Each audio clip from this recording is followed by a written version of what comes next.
Okay, good afternoon, folks. My name's Jeff Forbes. I'm with Jordan Air Compressors. Today we're just going to do a familiarization for the new MIL-1214-G gas-driven portable unit. So what we've got on the front of the machine, we've got oil pressure, we've got first stage pressure, we have second stage pressure, third stage pressure, discharge pressure. These are our two fill pressure gauges. These are two valves for opening pressure to fill up your SCBA bottles or your scuba bottles. We have our start control for the gas motor itself. We have a cycle counter, which is counting the amount of cycles that we're cycling our final oil and water separator. We have an analog hour meter on the front. We have a CO bypass switch on the front. To bypass on CO, the switch goes to the right. Also on the front, we have a CO buzzer, a CO alarm, an LOP or low oil pressure alarm, and we have a high air temperature alarm. Okay, moving around the machine now. On this white tank, collection tank, this is the auto drain collection tank. These need to be serviced once a year. You need to change the foam in these and change the muffler on them. Moving over to here, our battery for our gas motor and our controls is located right here. If we step down here, we're going to look at the controls on the gas motor. For the gas motor to run, we have to have the switch in the run position, the throttle to the rabbit position, and we also, on this side, what we have is we have our fuel on, which is a lever all the way to the right. We have our choke, which is all the way for choke. Once the machine starts, we're going to kick the choke back to half, let it run for a minute, and once the motor is warmed up, we're going to kick the choke off and let the actual motor run for about 5 to 10 minutes to get it warm before we actually start producing pressure with this compressor. So starting at the actual compressor, we have a 3-cylinder, 4-stage machine. The first and second stage cylinder are stacked. Our first stage here with a reed valve. We have pocket valves for our second stage. The third stage of the machine is located on the right-hand side. The fourth stage of the machine is located on the left-hand side. So using these multiple stages, this machine will pump up to our final filling pressure of 4350. It will come out the discharge side of the compressor. It will come into our oil and water separator. So a byproduct of compression, high pressure compressors, is you're going to get heat, you're going to get moisture. So the heat is removed by the interstage cooling coils on these machines, and the moisture is removed by the interstage separators on the machines and the final separator on the discharge side of the machines. So every 15 minutes, the solenoid valve disengages, allowing the pistons to lift up in the auto drain block, draining the collected condensate out of the final separator, the interstage separators, for about 6 seconds, and that condensate flows into our final collection tank. A little bit of troubleshooting on these. If you have a compressor that's not pumping, typically you take a 7/8 wrench, spin this fitting off the 90-degree, and while it's running, there should be no air leaking out of this 90-degree fitting. This red cap is your oil filler cap.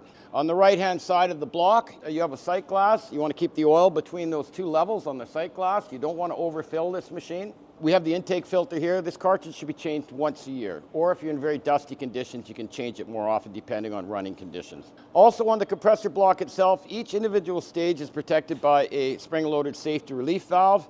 If you do have a valve problem in a stage, the safety relief valve will release so we don't overpressurize the lower stage. If any one of these are popping, it will be the next higher stage on the machine that is causing the problem. Located right underneath the intake housing is the oil filter for the machine.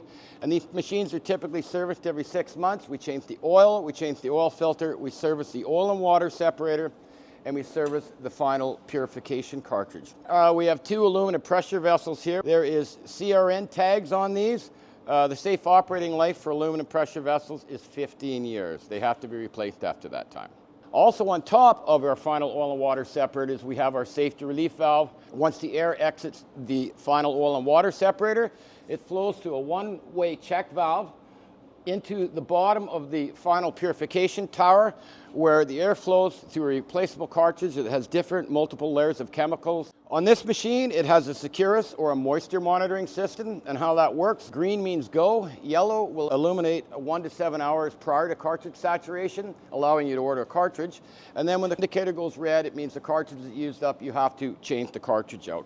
One thing to watch for is this is a half-turn coaxial cable on the top. Try not to damage this connection, because if you do, it will not work. So coming out after the air is purified, the air actually goes over to what's called the pressure maintaining valve. One of the things that this does, one of the purposes, it holds back pressure so the knocking goes away on the final stage of the floating piston.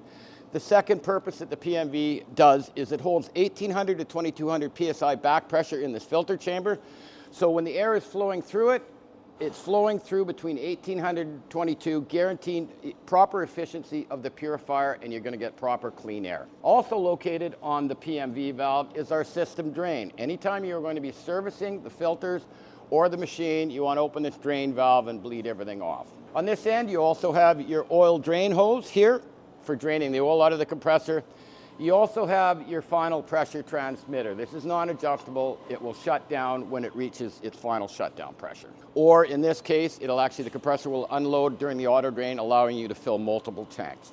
And what we have here is there is a step down regulator here to step the air pressure down to flow it so our CO monitor works correctly. On the end of these hoses, we have our fill attachment, the DIN 300 fill attachment. One thing to watch, you have to be very careful that you do not take these hoses and lay them on the hot exhaust, okay? Typically, if the machine's not gonna be run for a couple days, make sure that you shut this switch off on the gas motor. And also, if it's gonna be out of service, you wanna pull the cover off the top of the battery, and you want to leave a battery tender on this. As the battery is fairly small on this machine, if you drop below 12 volts, a lot of the electrical will go haywire on it. If you're going to put these in long-term storage, you either want to run the gas out of the gasoline engine or put fuel stabilizer in it and run it so the stabilizer goes through the carburetor, and make sure you shut the fuel off when it's going into storage.